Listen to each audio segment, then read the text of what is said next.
YSR Congress party ఈరోజు తిరిగి రాష్ట్రంలో మరొకసారి అధికారంలోకి రాబోతా ఉంది.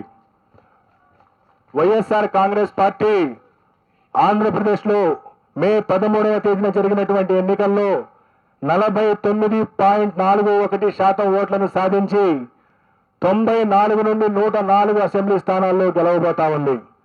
అలాగే తెలుగుదేశం పార్టీ కూటమి 47.55% ఓట్లను సాధించి కేవలం 71 నుండి 81 స్థానాలకు పరిమితం కాబోతా ఉంది. ఇతర పార్టీలు ఇండిపెండెంట్ అభ్యర్థులు 3.04% ఓట్లకు పరిమితం కాబోతా ఉన్నాయి. సుమారుగా 2% ఓట్ల ఆధిక్యతతో తెలుగుదేశం పార్టీ కూటమి కంటే సుమారుగా 20-25 స్థానాల్లో వైఎస్ఆర్ కాంగ్రెస్ పార్టీ ఆధిక్యత సాధించి మరొకసారి ప్రభుత్వాన్ని ఏర్పాటు చేయబోతా ఉంది.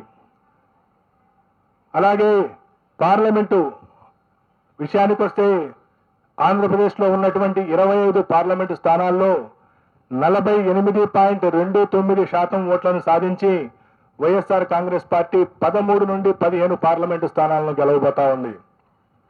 అలాగే తెలుగుదేశం కూటమి 47.68 ఓట్ల శాతాన్ని సాధించి 10 నుండి 12 పార్లమెంటు స్థానాల్ని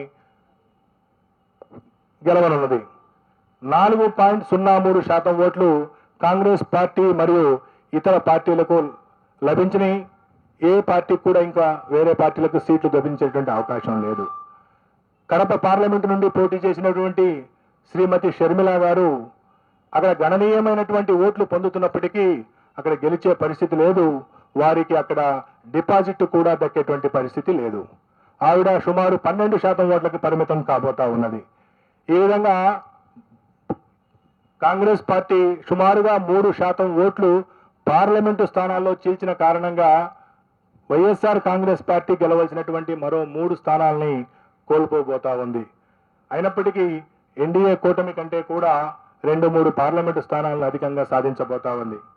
సుమారుగా 13 నుండి 15 స్థానాలు వైఎస్ఆర్సీపీ, 10 నుండి 12 స్థానాలు టీడీపీ కూటమి సాధించబోతా ఉంది.